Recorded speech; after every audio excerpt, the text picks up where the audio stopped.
రేగొండ మండల కేంద్రంలోని గడిపల్లిలో 200 సంవత్సరాల నాటి పురాతన శివాలయంలో శివరాత్రి సందర్భంగా ప్రత్యేక పూజలు జరిగాయి. రేగొండ మండల కేంద్రంలోని గడిపల్లి శివాలయానికి మహిళలు పెద్ద ఎత్తున తరలివచ్చి ప్రత్యేక పూజలు నిర్వహించారు.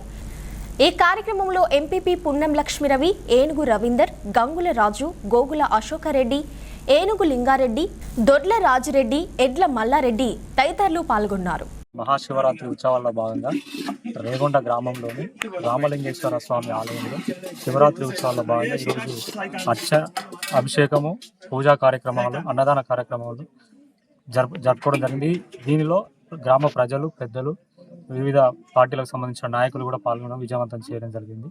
ఈ ఆలయ యొక్క విశిష్టత ఏంటంటే 5వ శతాబ్దం అంటే కాకతీయుల కాలం నాటి దేవాలయంగా దీన్ని ఆర్కాలజిస్టు గుర్తించడం జరిగింది.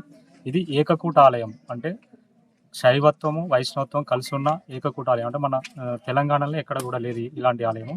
అలాంటి ఆలయంలో ఈరోజు ఘనంగా శివరాత్రి ఉత్సవాలు జరుపుకోవడం జరిగింది. ఇది అభివృద్ధికి కొంచెం ఆమడ దూరంలో ఉన్నది. ఇది ప్రభుత్వం కనుక దృష్టి పెట్టి ఈ హిస్టారికల్ టెంపుల్ కనుక కావడం వలన దీన్ని ప్రభుత్వం గుర్తించి దీని డెవలపింగ్ కోసం ప్రభుత్వం అంత సహకారం అందించాలని మా గ్రామ ప్రజలు కానీ ఈ ఊళ్ళో శివభక్తులందరూ కోరుకుంటున్నారు.